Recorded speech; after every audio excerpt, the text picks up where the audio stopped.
Hello children, let us continue the chapter classification of animals.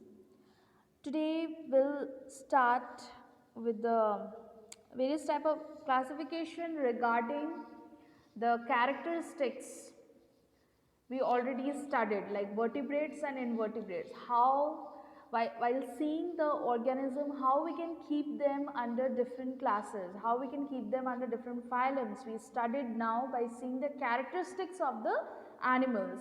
Now by seeing the eating habits of the animals or the living habitats of the animals, we are again classifying the organisms into various groups. First of all, classification based on the type of nutrition. Type of nutrition means what? Whether they consume the food or they stick to the host animals or host body to take the nutrients.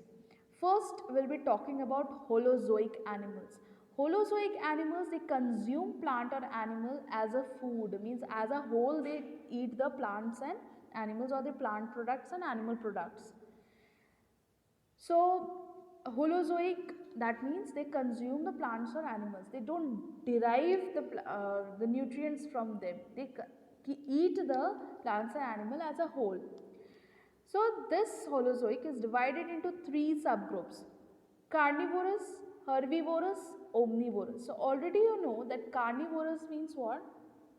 Organisms which eat, animals which eat only flesh of other animals like tiger, lion.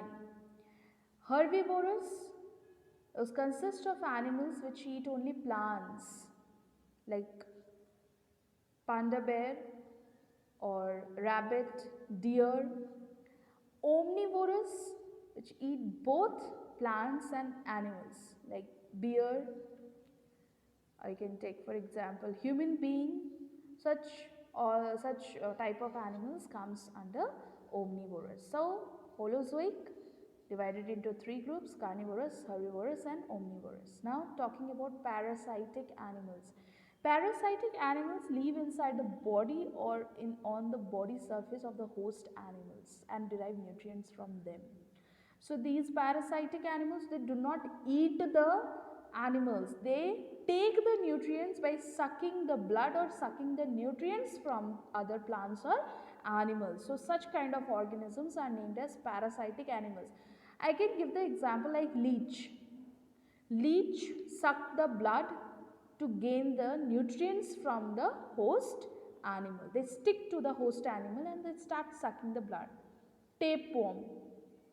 They present the worms which are present inside our body. These are the internal parasites which take the nutrients from inside our body. So those are the parasitic animals which live inside the body also, and sometimes they are found outside the body also on the surface of the host animal and derive nutrients from them. Now we'll be talking about the classification based on habitat.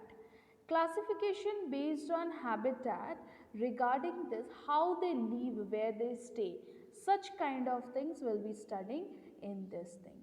So animals are classified regarding the habitat also.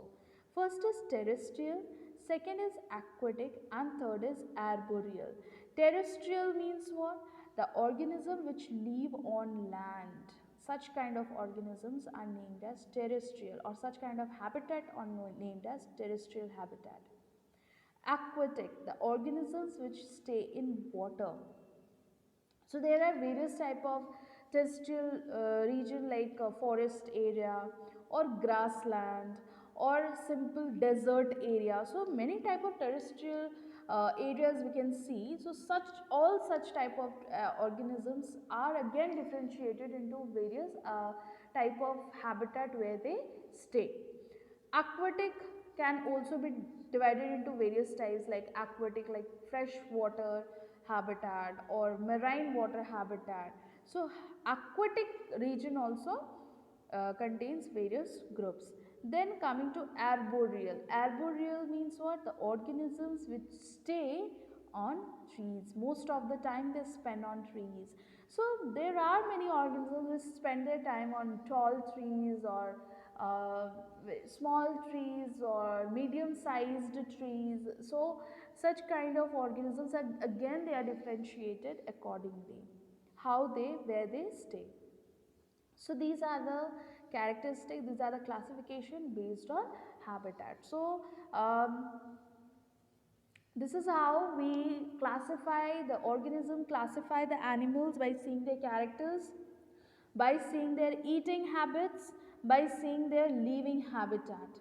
So likewise we classify the organisms so that easily we can, that will be easy for us to pick any animals, any type of animal and study on them.